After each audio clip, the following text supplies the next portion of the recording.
All right, so questions? Yeah. Can you give me a hint on number 4 in the homework? Sure. The pigeonhole principle? Did we go over number 4 yesterday? What? I have an answer for the infinite base. Oh, good. We've been talking about it. I was about this close to a rigorous. Did you already Well, let's Oh, we look went at. over 3. Yeah, we didn't do number 4. Number 4 is a sneaky one. If you pick 8 integers from 1 to 10 with no repeats, what's the minimum number of pairs that will add exactly to 11? So you pick any 8 integers. So I don't know, I could just pick 1, 2, 3, 4, 5, 6, 7, 8. And the question is, how many pairs add to 11? Well, I've got 3 and 8, I've got 4 and 7, and I got 5 and 6. So in this case, I've got 3 pairs. If I pick different numbers, like 1, 2, 3, 4, 5, 8, 9, 10, then I got 1 plus 10, I got 2 plus 9, and I got 3 plus 8. And again, I've got 4. I've got 3 pairs that add to 11.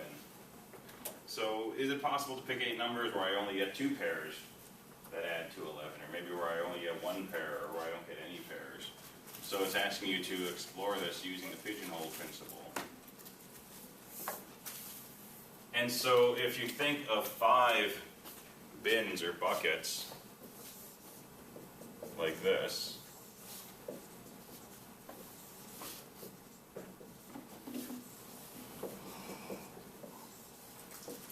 Is there a reason that there's 5? say what? Is there a reason that there's 5? Because we have 6 that add up to 11. We do, but what we're doing is we're breaking your numbers 1 through 10 into bins of pairs of numbers. Since we got 10 numbers, we're breaking it into 5 pairs. But with the property that if you have 2 things in this bin, they will add up to 11. If you have 2 things in this bin, they will add up to 11. And so the question is, if you pick 2 integers, right, and you put them into their corresponding bins, if you end up with 2 integers in the same bin, those 2 add to 11. So if I pick 8 integers and I put them into these 5 bins, what's the fewest number of bins that will have at least 2 things in them? Because if they have 2 things in them, they add up to 11. So you're trying to put 8 things into 5 bins, and if you use the pigeonhole principle, you'll find out that at least 3 of those bins have to have 2 things in them. And once you have 2 numbers in the bin, those 2 numbers add up to 11. So your answer will turn out to be 3 because of that. There's a hint.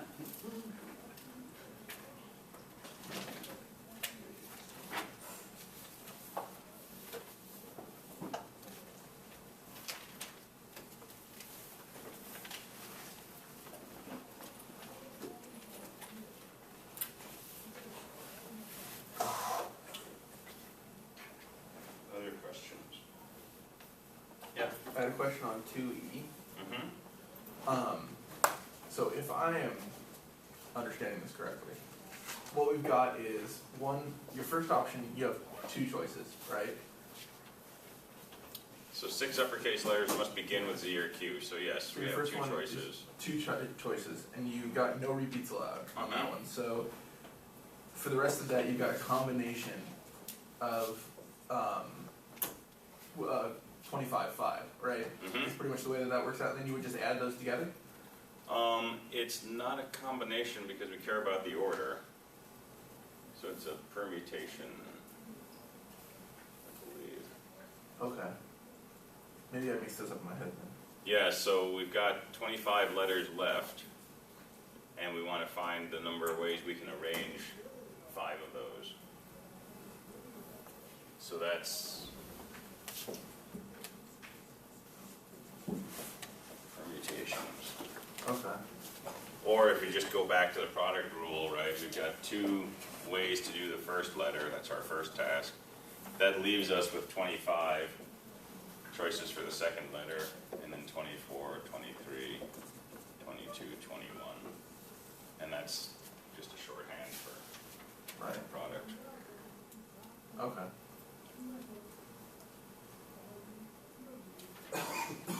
Okay.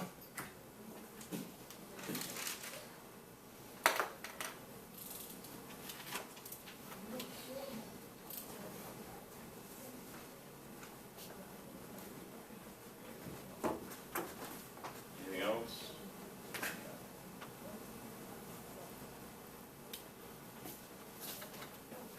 Well, we were starting to look at recurrence relations, which comes back to recursion and comes back to, in some way, induction.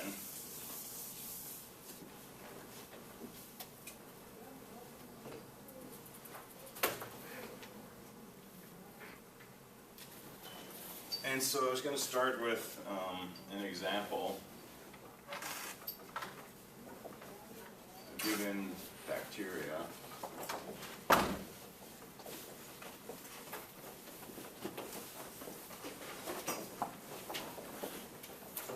Has an initial population of 10.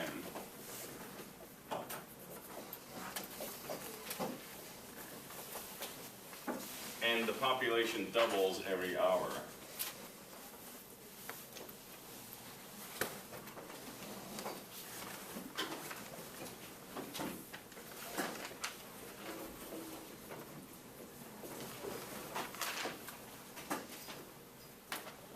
So we have a bacteria population that's initially 10, and every hour it's going to double. And we'd like to understand what the population is at a certain point in time. So let P of n equal population after n hours. And we can say 2 things mathematically from this original statement. The first is we can say what P of 0 is. It's just 10. After 0 hours, it's just the initial population. What's the other thing we can say? N plus 1 is 20. P of 1 is 20. So n plus 1 is 2 times the initial, or 2 times the previous, right?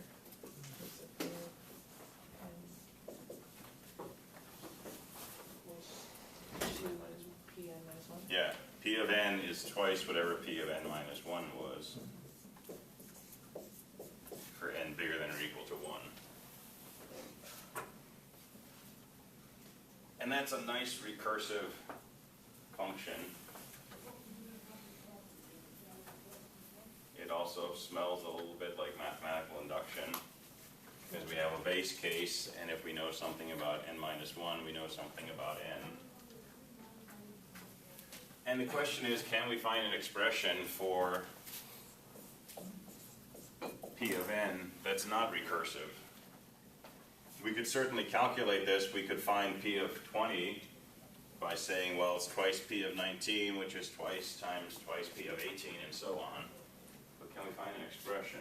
Wouldn't it be an exponential expression? So It would. with CSE, 2 to the n. it's reminiscent of like interest equations. Yes. So it's reminiscent of compound interest. It's reminiscent of the solutions of certain differential equations. 10 times 2 to the n. Yeah, 10 times 2 to the n.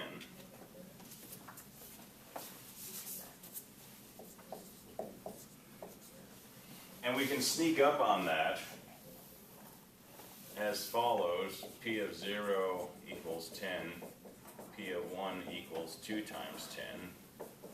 P of 2 equals 2 times 2 times 10.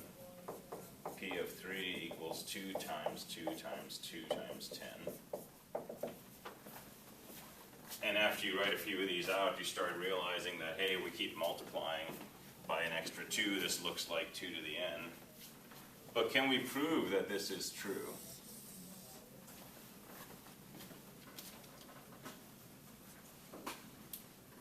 And we can put in a particular value of n and work through this and get to a proof that for that value of n, p of n is 10 times 2 to the n. Can we prove it for all n? Oh, we're gonna get inductive. We're going to get inductive. Right? If you can prove it for particular cases and you can see how to generalize it from one case to the next, you can use mathematical induction. So, unfortunately, I named my formula P for population, and I wanted to use P for proposition.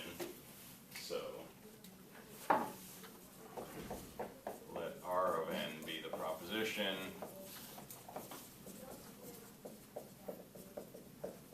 That P of n equals 10 times 2 to the n. And we can prove that really easily using mathematical induction.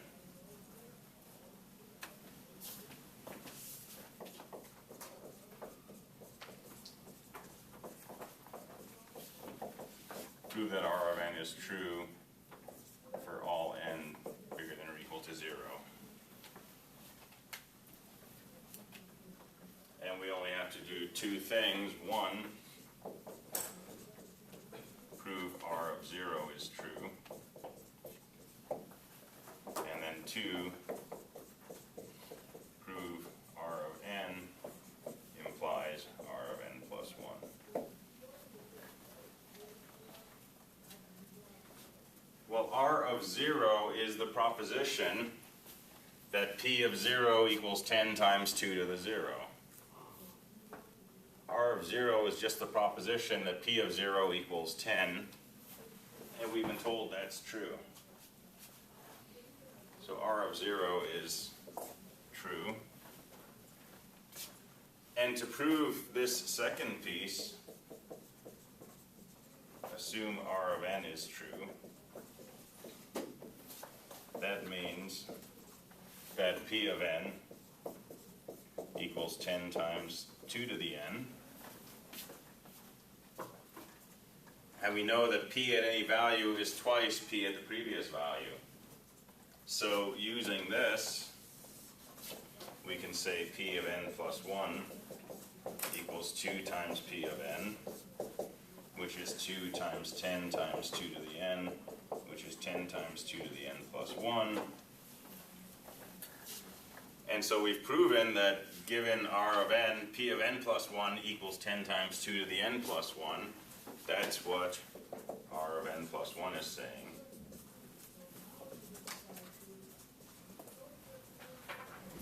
And therefore R of n plus 1 is true. And so we've proven that. And then you say therefore by mathematical induction, R of n is true for all n bigger than or equal to 0.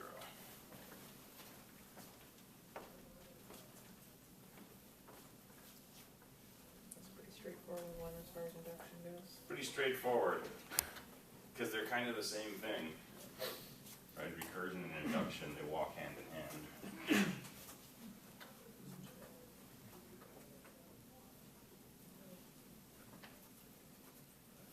And you can do this for all kinds of recursive functions.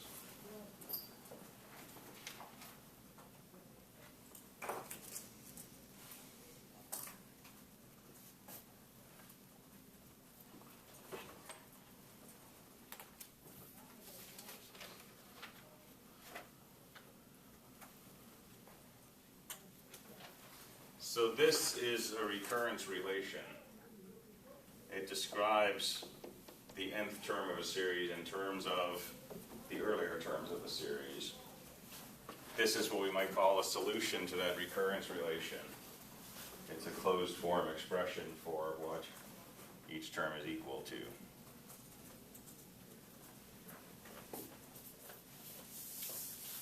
And we've worked with other forms of this. For example,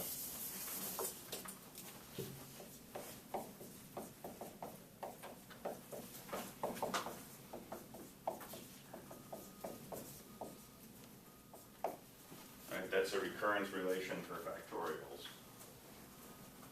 The solution to this is just P of n equals n factorial.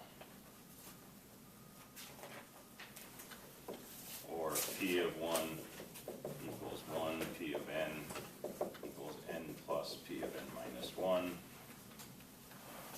for n greater than or equal to 2. That's a recurrence relation for triangle numbers. And our solution is just p of n equals n times n plus 1 divided by 2, n minus 1, 2, 3, 4, 6, 2. Good. And there was some discussion postings a week or two ago about different kinds of things that we can express as recursive functions. So those are further examples. Bless you.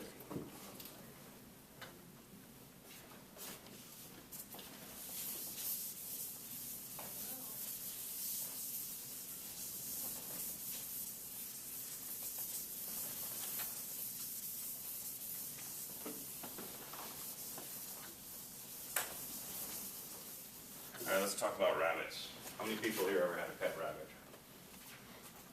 None. Wow. My other classes I get lots of hands. Oh, I've had it in the past. Yeah. Rabbits are awesome pets, but they're like so destructive. Well, I also used to have rabbits until they kept disappearing, and so that's when we decided to have a pet cat instead. Why were the rabbits disappearing? Well, Or don't we want to Because we know? got a duck. one of them got run over, and another was eaten by coyotes. Oh, and, okay. and the others were able to live on their own. Yeah. Cats would eat a rabbit. Yeah, I had a rabbit. I tried to outsmart it for about 6 months until I realized it was a lot smarter than me. And I had a lot more time to find ways around my inventions. Keep in mind the rabbits take delicious Do it. Oh, They yeah. do. deliciousness. They do indeed. I had a friend who always reminded me of that. My rabbit was about this big. It just kept growing. I bet it tasted better.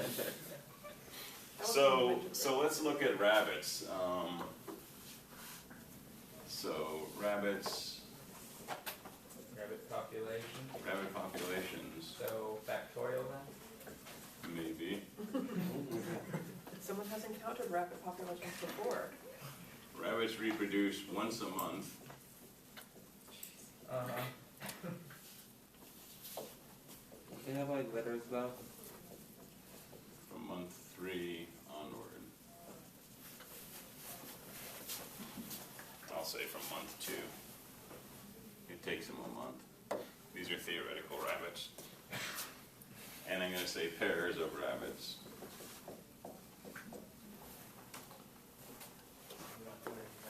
We're not doing any magic rabbits. So if you have a pair of rabbits that's newborn, at month 1, you'll still have that pair of rabbits. At month 2, you'll still have that pair of rabbits. At month 3, you'll suddenly have 2 pairs of rabbits. Okay? 2 pairs of rabbits or a pair of rabbit and extra?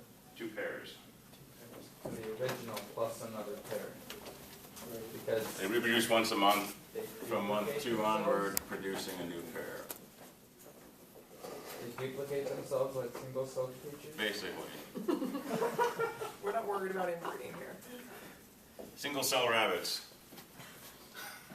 Not very good for soup. Oh, I'm sure in a couple iterations there'll be enough for Yeah, good right. soup. All right, so let's see what happens here. Here's our time. And we're going to look at the rabbit population.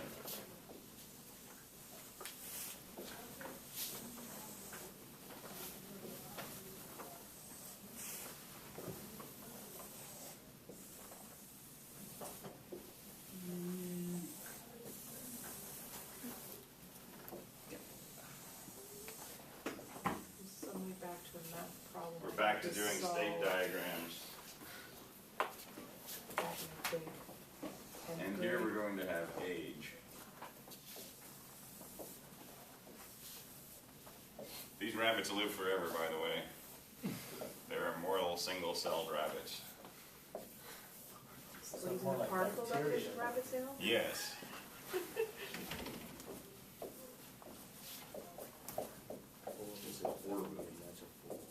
Yeah, Night of the Lepus. Awesome movie. DeForest Kelly. Bones from Star Trek. It's the only movie I ever saw him in, and he looks just like Bones. Alright, so here's time marching down vertically, and we have the age of the rabbits going across. And we're going to start with a single pair of rabbits at time 1. And it's 1 month old, this pair. They are 1 month old. 1 month later, our pair of rabbits has aged and is now 2 months old. And they haven't produced a new pair yet. 1 month later, our pair of rabbits are now 3 months old, and they've produced a new pair, which is 1 month old. I thought from month 2 onward it was. It depends if you talk about, yeah, so they're born month 2, but I'm only listing them once they're a month old. They're like, we gotta talk about birds and bees if we keep going this way. They're like in the process of being born. Alright, so month 3, we've got a new pair of rabbits here, and our original pair is now 3 months old. Month 4, this pair of rabbits is 2 months old, this pair of rabbits is 4 months old, and this pair is going to have a new offspring, which is 1 month old. I assume they live forever, too. They are immortal, Yeah. like all rabbits. Alright, 1 month later, this pair is 2 months old, this pair is 3 months old, this pair is 5 months old. This pair just had a new offspring, and the original pair had a new offspring, so now we've got 2 rabbits that are 1 month old. And we can keep filling this in, so those 2 are a month old, that's 1, that's 1, that's 1, and now we have 1, 2, 3 rabbits who are newborn. And the next month, 3, 2, 1, 1, 1, and we have 2, 3, 4, 5 rabbits who are newborn. Oh, no, I see where this is Oh going. no, we'll go one more. 5, 3, 2, 1, 1, 1, and we have 3, 5, 6, 7, 8 rabbits that are newborn. Anybody else seeing that pattern starting at time 3? Totally. So let's look at the total population at each of these. The One, population is one. going to be the precise match. 2, Why do you have 3. to look? You know what the pattern is. it's for effect. 8, 13, 21. True. He discovered some. Yeah, Fibonacci was doing this work, he was studying populations. Animal populations, yeah. And he used this model of animal behavior, and he came up with this series of numbers, Fibonacci numbers, coincidentally named the same as his name. Yeah, weird. Yeah. There is a way to compute them. I'll show you the formula in a bit. I was going to derive it, but I'm not going to. Yeah, so these are Fibonacci numbers, and they have this relationship that f of n equals f of n minus 1 plus f of n minus 2. But is that always true?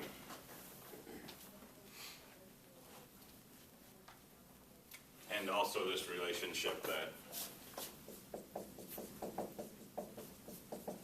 the first 2 Fibonacci numbers are just 1. So why are we getting Fibonacci numbers out of here?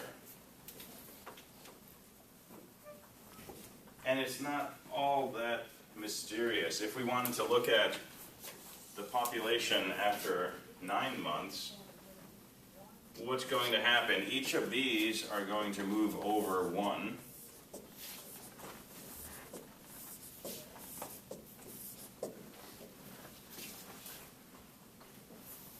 And when we add up all of these entries, this is going to exactly equal the population at time 8. So this block here is going to be your population at time period 8. And this number here is going to be The population at time 8. this number here going to be everything from this point forward, 13. which is the same as this population, which is the same as this population. There's 2 before. So that's P of 7. So your new population is going to be P of 8 plus P of 7. And that's P9. There's your recurrence relation.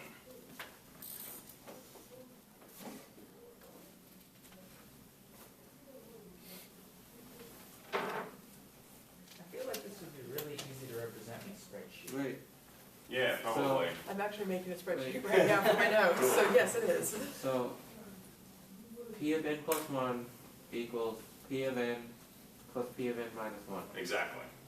Okay. Yeah.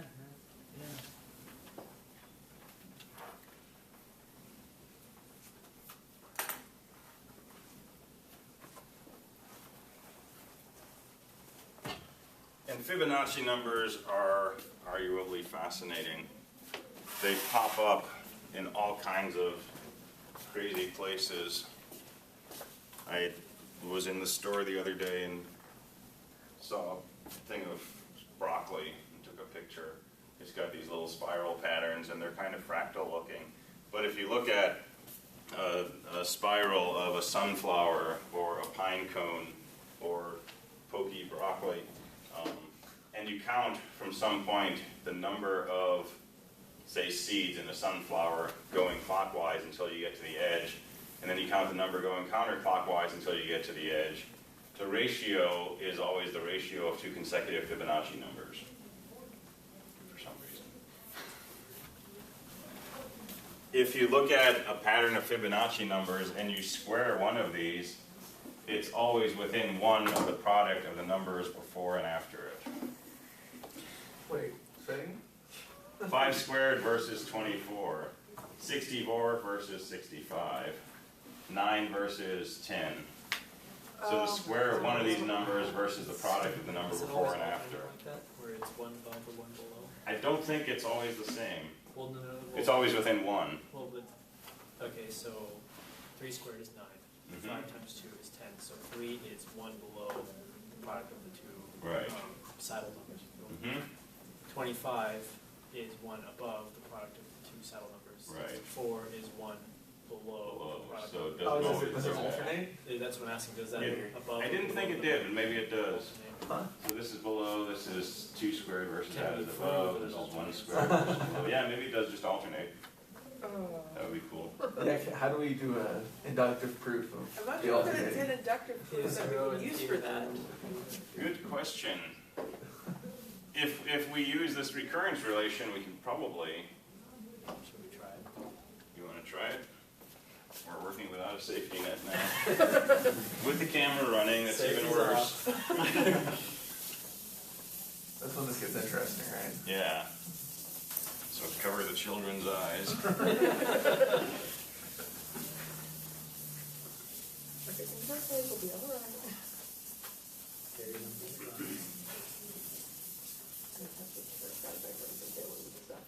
So It's fantastic. f of n squared minus f of n minus 1 times f of n plus 1. And yeah, we can put this all in terms of f of n minus 1, maybe, maybe not. So let me just call it fn squared minus fn minus 1, fn plus 1.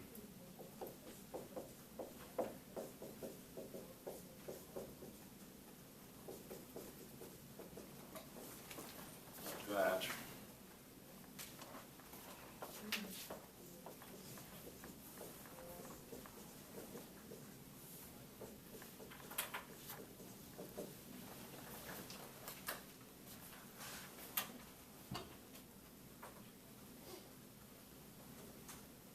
It's not jumping out at me.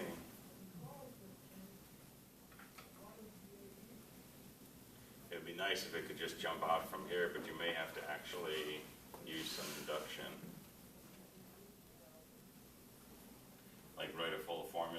plus or minus 1 based on modularity of n mod 2 and inductively prove that it's true.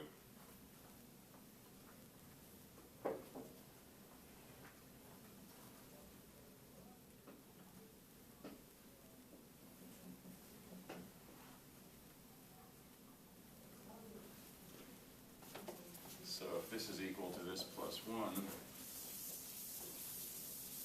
can you show, let me write it better.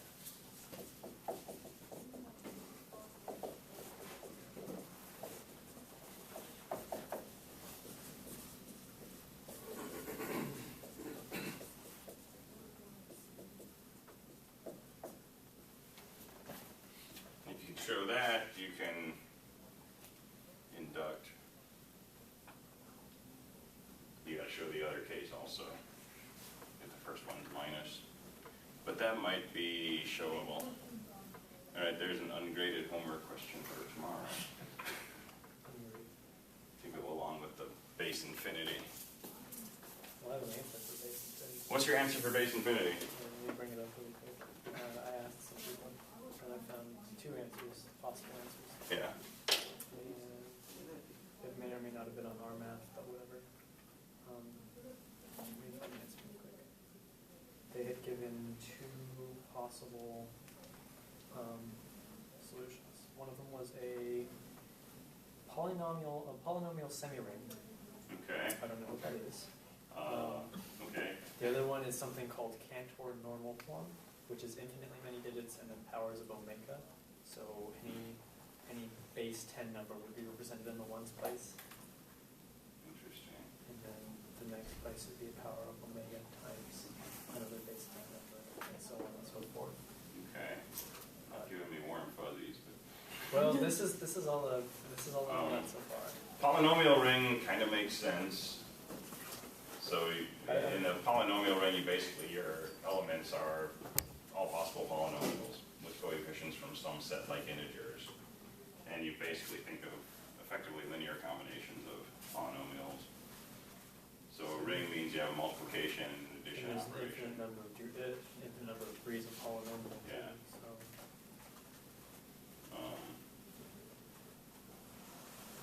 Cantor one I'm not sure about. Yeah, I'm trying to look into both of those, and I'm going, this is, it's going a completely different direction with that. Yeah, play with that. I'll play with it tonight. And let's see if we can show it tomorrow. Let's go back to computer science. I miss computer science. That's a nice safe area, right? So how many n-bit strings are there without 2 consecutive zeros?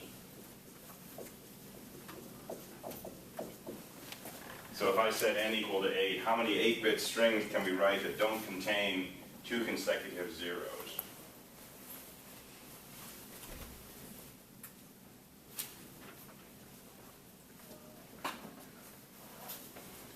And there's a recursive approach to this.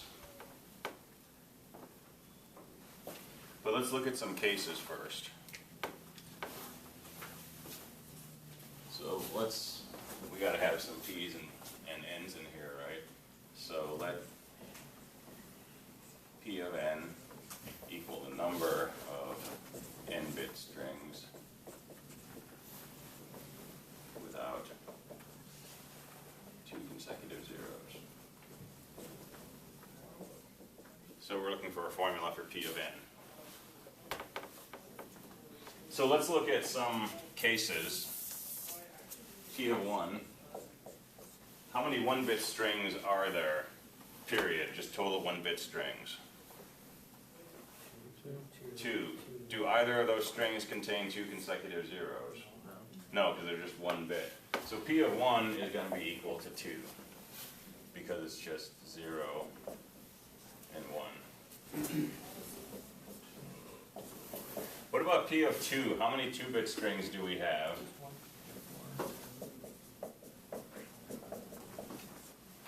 have 4 possibilities. If we don't want any consecutive zeros, this is not allowed. And so there's exactly 3 possibilities.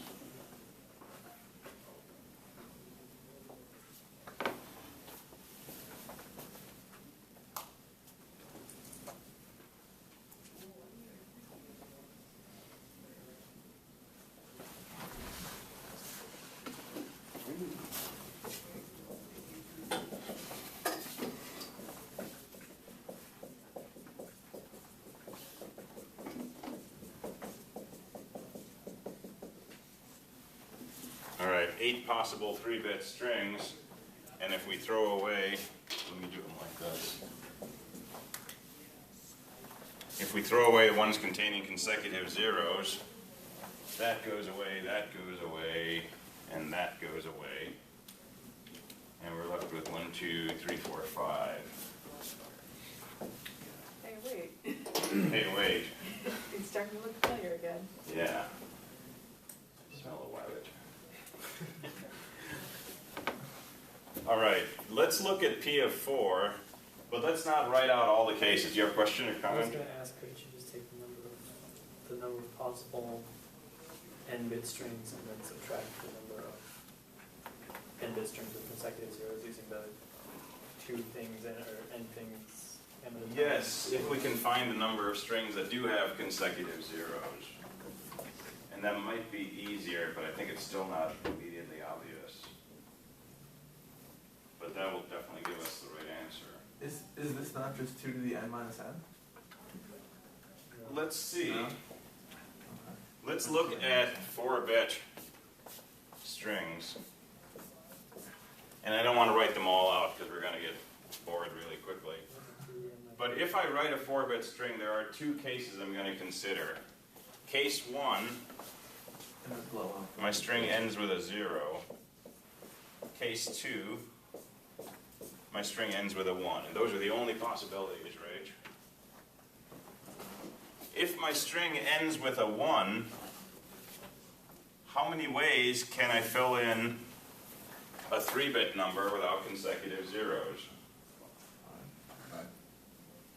Or more generally, P of 3. If, however, my string ends with a 0, do I know the value of this bit? Can it be a 0? Yeah. It can't, because then I have a pair of consecutive zeros. So this has got to be a 1. And now the question is, how many ways can I write a 2-bit string without consecutive zeros? That's P of 2. Hey, look. Hey, look. It's Fibonacci. It is. Welcome back. And so you can generalize this and you can throw some induction in there. But in general, P of n will be P of n plus 1 plus P of n minus 2. It's Fibonacci numbers. So they also tell us the number of n-bit strings without consecutive zeros. So I think it actually would be 4 where that 2 to the n minus n would not work, right? Right. Yeah. So it works for all the previous ones though. Which is why we have induction. Yeah. No kidding. But you could do 2 to the n minus. You could do 2 to the n minus, and then you get a really fun formula for Fibonacci numbers. You're finding the difference between the nth Fibonacci number and 2 to the n, which would be a cool formula.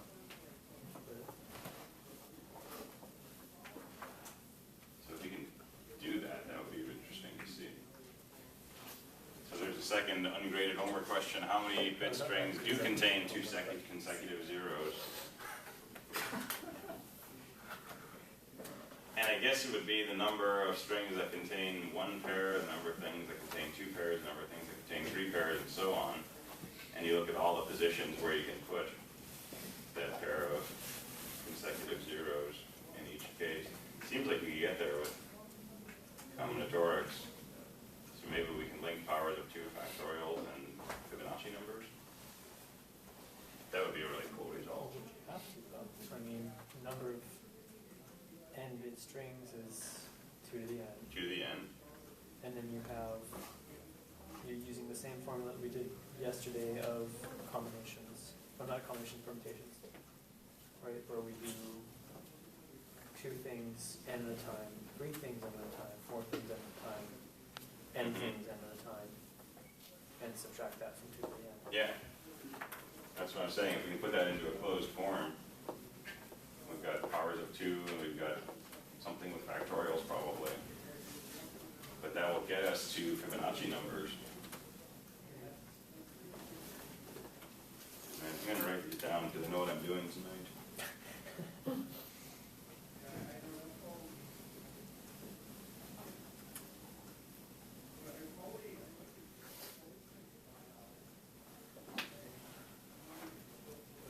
There is a formula for the n Fibonacci number. You might like it or hate it. Recursive, right? It's not. It's a closed form. I like it and I hate it. Actually, I know I just like it.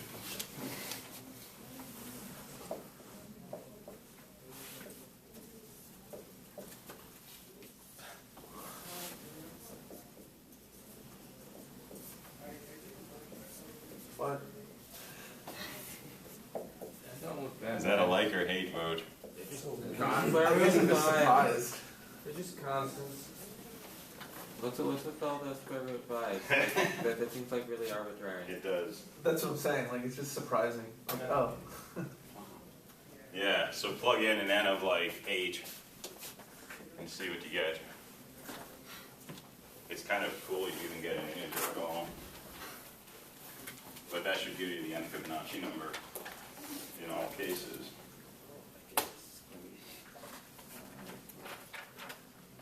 Might be able to program that into my calculator. Yeah. You know, for science purposes. Is there an intuitive reason that square root of 5 shows up in that? Not at all. Cool. I guess that's more comforting than. Yes. There's a theorem we can use to find a solution to a recurrence relation. And I don't think I'm going to go through that. I think it's in the text. If it's not, I can give it to you offline. But if you use that algorithm for the recurrence relation of Fibonacci numbers, that's the equation that pops out. And the 5 just comes from, I think the 3 and the 2 being the first 2 numbers that you encounter or something like that. I have gone through it. It looks like it's 3 pages in my notes. So we'll probably skip it for now. But yeah, if you plug in like a 10, you should get 55. That If is you Fibonacci. plug in an 8, you should get like Kind of a 21. really simple formula. Yeah, cool. Just one. Oh, you mean Have for complicated mom? one. Yeah. Here, a really simple formula. Put down a complicated one just to make so. Yeah, right. They'll never find out now.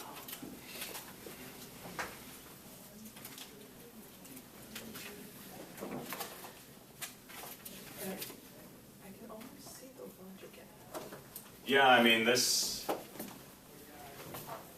I mean that and that are going to cancel ultimately, but yeah, it is weird. So I just thought that was cool. And if you use that, some of these other relations are probably easier to derive, like the square of 1 being close to the product of the ones before and after. But I'd still like to do that from the recurrence relation. So yeah, rabbits and bit strings and square roots of 5 and sunflower seeds, and they're all linked. And this is a Yeah, concept. and snail shell and conch shells and all of that stuff. Show a lot of shells. Yeah. That's all I had to say on counting. Well, that's all. Well, that's Yeah, all. That's all. So this all comes from counting. And like I said yesterday, next week we'll do a quiz by next Friday that will cover induction as well as all the counting stuff. So pigeonhole principle, combinations, permutations, recurrence relations, like the homework. I'll probably post another homework today, but it'll probably be more permutations, combinations, and maybe some recurrence. And maybe another induction question, just to give more practice on that. And we we've got a minute left, so I'm not gonna start something new, but starting tomorrow, we're gonna go and we're gonna talk about Boolean Algebra. And this will largely be a refresh of 250. But we're going to go through Boolean operations, identities and theorems, and De Morgan's theorem, and maybe go into a little more of the sort of mathematical side than we do in 250 sometimes. And sum of products, product of sums, things like that. That will probably take us through the rest of the week. And then next week we'll start looking at graphs and trees, which is actually a 222 topic. We'll start looking at mathematical ways of organizing information. So a binary tree, for example. We'll spend a lot of time next term in 222 working with binary trees, but it's actually a mathematical object in itself, and it's a way to organize information, and we'll see how to use recursion to do a lot of operations on trees. And that'll set us up nicely for winter. In 222, we're doing a red-white tree. We might. So red-white trees are a way to balance a tree to keep your operations most efficient. And we will talk about balanced trees. We'll talk about AVL trees, possibly red-white. So there's some cool I've heard algorithms. stories about red-white. Yeah, they're all horrifying, but in a Right. good way. Red, white, red, black trees, right? Same as red-black, I assume, yeah. All right, cool. So we'll do Boolean algebra tomorrow, and if we figure out any of those ungraded homework questions, we'll talk about those.